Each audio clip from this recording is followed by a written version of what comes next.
This is my 20th day working in isolation here in my home. And as I've been in here in isolation, I've been filming most of my videos at my desk. But I thought I would change it up a little bit and sit here on our couch instead. I know everybody, including me, is probably getting a little house crazy, I'll call it. Let's face it, we're stuck at home. We're all snacking and consuming much larger amounts of comfort food than we normally do. I know I am. Our kids are stuck here at home with us because they're not in school. And this has become our new normal.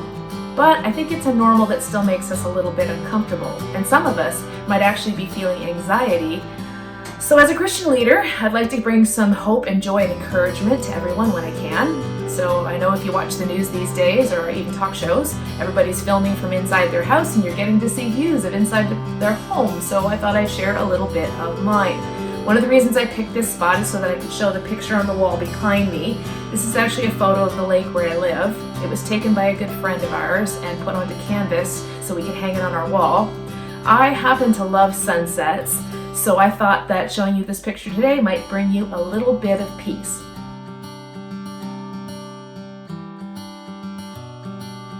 I want to remind you that despite the emotions we're all collectively feeling, frustration, anxiety, fear, and even the boredom, I feel incredibly fortunate to live in a Western country where governments have been able to be so supportive of workers and individuals, businesses.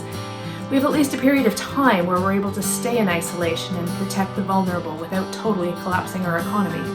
I guess my thought today for you is this: what if you didn't live in a first world country? What if you didn't live in the West? I want to share some updates that we've received from our partners in Ukraine within the last week. They're experiencing a more severe isolation because their healthcare system is much more vulnerable than ours. They don't have the same capacity in ICU beds, ventilators, or personal PPE. So that means the isolation is the only tool they have. But that means that thousands are out of work and the government doesn't have the same capacity to give subsidies to the unemployed. My heart goes out to those people who are already living in enormous poverty.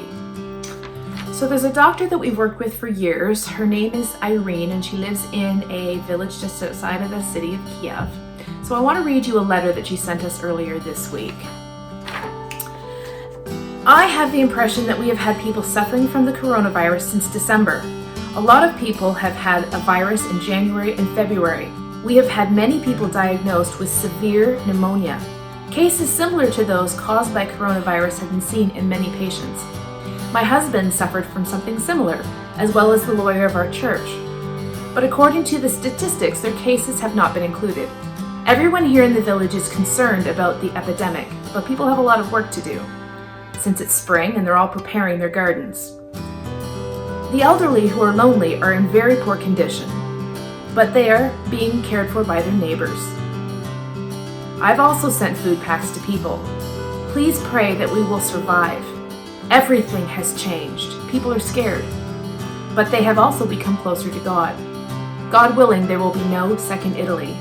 We expect a peak soon. The government recently announced that people will be fined for appearing in a group of more than 2 without a mask, even in the village.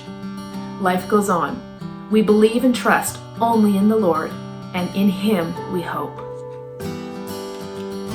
I've also been told by our partners overseas that the war is still going on in the East. But they're also fighting this virus. I can't imagine what it must be like fighting a war and a deadly pandemic at the same time. Thankfully, we've been able to send some food and some aid out to the East with the help of one of our partners, Pastor Sergei. Pastor Sergei works and lives in the East because he's committed to helping people who've been caught in the war zone. So here is what he sent me.